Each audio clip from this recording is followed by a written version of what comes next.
Roommate told police that the roommate received messages from Robinson about the shooting, and he did provide those messages to police. To be honest, I had hoped to keep this secret till I died of old age. I am sorry to involve you. Roommate, you weren't the one who did it, right? Robinson, I am. I'm sorry. Roommate, why? Robinson, why did I do it? Roommate, yeah. Robinson, I had enough of his hatred. Some hate can't be negotiated out. If I am able to grab my rifle unseen, I will have left no evidence. There's prosecutors in Utah describing some of the text messages Charlie Kirk's alleged assassin sent to his roommate. These are text messages that an ABC News reporter described like this. It was very touching in a way that I think many of us didn't expect. A very intimate portrait into this relationship between the suspect's roommate and the suspect himself, with him repeatedly calling his roommate who is transitioning, calling him my love, and I want to protect you, my love. Touching, not the word that comes to mind, as an assassin admitted to his assassination, but the backlash Matt Gutman received prompted him to apologize, posting in part that he, quote, tried to underscore the jarring contrast between Kirk's death and the text between the suspected assassin and his roommate, and that he deeply regrets his words that he did not make clearer for his audience. The apology coming after Gutman's comments sparked outrage that Jesse Waters summed up like this. ABC's touched by text messages between an assassin and his trans roommate. Disney is tickled by the intimacy of a killer telling his trans roommate how to orchestrate a cover-up. This isn't a love story. This is a cold-blooded murderer obstructing justice. Now, as we continue to learn what may have motivated Tyler Robinson to allegedly carry out that deadly attack on Charlie Kirk, the prosecutors, of course, outlined exactly what they thought that was. A bipartisan group of senators from Pennsylvania, John Fetterman and Dave McCormick, spoke with Greg Baer last night, calling on the American people to tone down the violent rhetoric.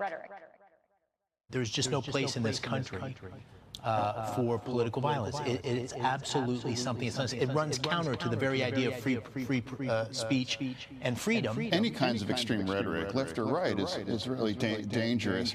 And now it's just Luigi had his latest thing. This coward executed a father and a businessman just because you happen to disagree with his business. It's just unacceptable, and we have to just absolutely turn the heat down. Harris says the world heard those text messages yesterday. They probably got a chill, much like I did, thinking about someone, a suspected assassin, describing in detail what he had done. But an ABC reporter's first gut reaction is to call them touching. Look, I don't know Matt Gutman, so I can't say what he was thinking, what he wasn't thinking. I thought the apology was an interesting one because I don't think it cleared up the core issue there. Why did you even think to talk about the love from a killer? Why does it matter? He killed. I think the point is just to cover the case. And what I'm looking for in this case is you've got a roommate in Lance Twiggs, because we know his name now. You've got a transitioning roommate who was having a conversation about his lover after he killed the guy. Like, I think that's what we should be looking at. So I can't speak for that reporter, but I can tell you that he apparently thought there might be a home for those comments. I think he's finding out that maybe that home ends at the threshold of his door. Well, I heard this, and I couldn't believe it. I want you to listen to Montel Williams describe Tyler Robinson as a love-torn child, just a kid. Watch. What we're really talking about, hear me because I'm going to throw you when I say this, we're talking about a love-torn child, a kid. This is probably his first real relationship, and somebody was disparaging the person that he loved. I don't believe he was motivated politically. I think this was motivated emotionally. I think this was a emotionally stunted person who literally, I want to say it this way, just hear me, tried to defend his significant other, not trying to defend some ideology.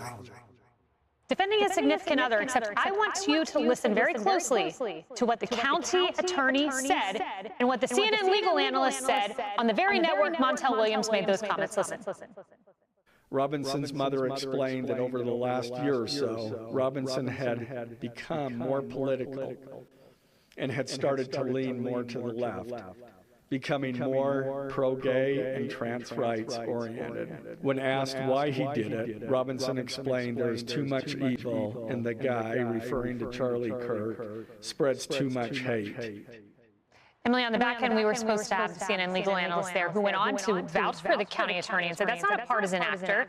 That's someone, when he talks about a motive, he is talking from a place of fact, knowing he has a trial in front of him. And especially cognizant that every word out of his mouth in this public setting can also be used against him by defense. So yes, treading carefully to make sure he's absolutely glued to only what we know.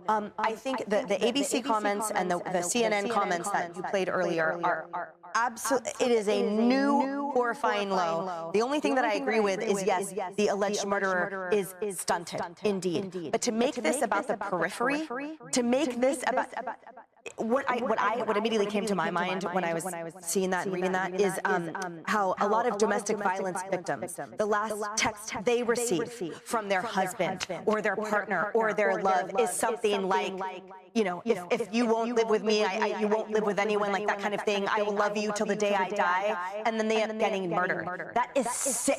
And it is sick and twisted to somehow bring that into the callous, cold-blooded, premeditated murder of Charlie Kirk that has nothing to do with his personal or her personal relationships on the side. Shame on those networks. And by the way, that sort of like tepid apology did nothing. That was a word salad and did nothing to obfuscate the real meaning of his words that were actually quite clear, buddy.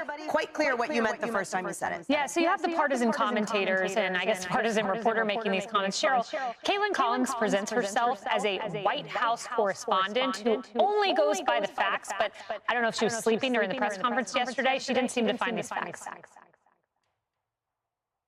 We don't have a motive yet. We don't know yet. We're waiting. Obviously, we've heard what the governor's had to say, what the FBI director said today. Come on, we don't have a motive yet. We know. We don't have a motive yet. What's happening with? Really, that's CNN's position. He just happened to fire the gun in celebration.